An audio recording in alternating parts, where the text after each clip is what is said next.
મન એક જો સ્મરણ કરતા શીખી જાય તો બધા દુઃખ ટળી જાય. તો અહીંયા પરીક્ષિત મહારાજને જ્ઞાન આપતા શ્રી સુખદેવજી કહે છે કે હે રાજન, જેનું ચિત્ત શ્રી હરિની દિવ્ય મૂર્તિમાં લીન થાય છે તેને સાધ્ય મુક્તિ, જેનું મન શ્રી હરિની ચિન્મય મૂર્તિમાં સ્થિર થાય છે તેને મુક્તિ પ્રદાન થાય છે, તે મુક્તિની પ્રાપ્તિ કરે છે. કામમ ક્રોધમ મદમ માનમ મત્સરમ લોભમય વચ દંભમ મોહમ તથા દ્વેષમ દુરાયે ચ કથાવૃત્તિ.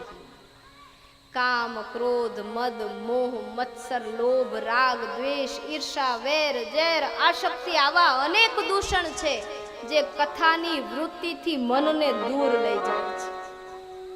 તમે ઘરેથી સંકલ્પ કરીને આવ્યા હોય કે મારે આખી કથા શ્રવણ કરવી છે, પણ અહીંયા પહોંચો ને ઘરેથી ફોન આવે કે દીકરી મળવા આવી છે, મોહમ, તરત એમ થાય કે કથા તો 7 દિવસ ચાલવાની, દીકરી સાંજે નીકળી જાય, લાઈ એને મળી આવું, એની હારે રહી લઉં.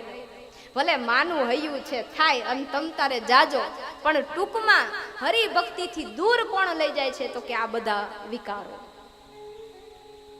અને જ્યારે આ બધામાંથી જીવ બહાર આવી જાય તો પછી એને કાંઈ કરવાનું ના રહે, પછી ઠાકોરજીને એની સંભાળ લેવી પડે. સુરદાસજીએ એકવાર આંખથી ન જોવાનું જોયું, અચાનક દ્રષ્ટિ પડી ગઈ. હવે આપણે આમ તેમ જોતા હોય ને કંઈક એવું દેખાઈ જાય તો આપણને દુઃખ લાગે કે આપણી આંખમાં આવું દ્રશ્ય પડ્યું. એટલે એમને વિચાર આવ્યો કે ભગવાનના દર્શન તો અંતરચક્ષુથી થશે, પણ આ જે ઇન્દ્રિય, બાહ્ય ઇન્દ્રિય છે એ તો જોવાનુંય જુએ છે, ન જોવાનુંય જુએ છે. એટલે જાતે ફોડી નાખી આંખો, અને ઈ ભક્તિમાં રહેલા ઓતપ્રોત થયેલા ભક્તે પોતાની આંખ ફોડી નાખી. એટલે પછી ભગવાનને ઉપાધિ વધી કે સુરદાસજી અંધ અવસ્થામાં હાયલા જતા હોય, પછી જુએ કે નીચે ખાડો આવે છે, એટલે ભગવાન આવે, હાથ પકડે, એ ખાડાની બાજુમાં થઈને સુરદાસજીને બાજુમાં લે અને પછી એને હાલતા કરે. હવે જેનો પાછળ હરીને ધ્યાન રાખવું પડે એવા ભક્ત થઈ જવાતું હોય તો આ આંખને શું કરવી છે? એટલે પાછા બધા ફોડી ન નાખતા હો. મોતિયો આવ્યો હોય ને તોય ઉતારી લેવો, કારણ કે ભગવાન લાલાનું દર્શન કરવા જાવ ને એનો શૃંગાર કરેલો હોય અને એ દર્શન કરે ને તોય હૃદય ગદગદ થઈ જાય. ખરેખર બ્રજમાં ને ત્યાં તો ગોપીઓ ગીત ગાય છે,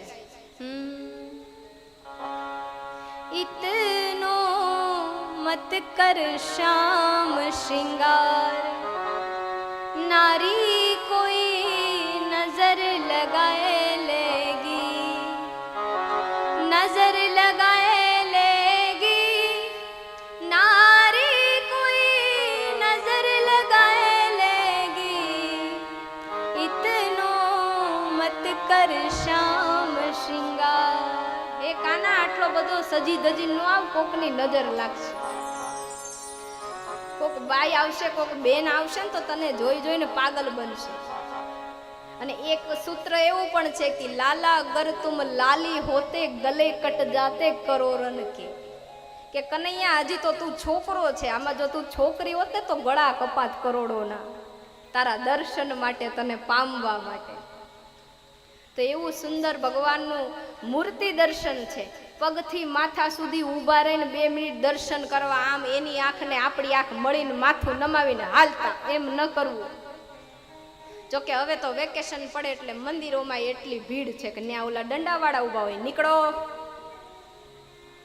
એટલે શાંતિથી દર્શન કરવા હવે શક્ય નથી. કારણ કે તો જ કલયુગ દેખાય ને, કે ક્યાંય નારદજીએ શાંતિ ન જોઈ, જ્યાં જુઓ ત્યાં હાહાકાર. તો અહીંયા મૂર્તિમાં અથવા તો ભગવાનમાં, ભક્તિમાં મનને લગાડવા કહ્યું છે, અને એનાથી દૂર લઈ જાય છે કામ, ક્રોધ, મદ, મોહ, મત્સર આદિ. અને જો એમાં સ્થિર રહેવું છે તો આ દુનિયાના સુખ, દુઃખ, પીડા, આપત્તિ, લાભ, હાનિ આ બધાથી દૂર થવું પડશે.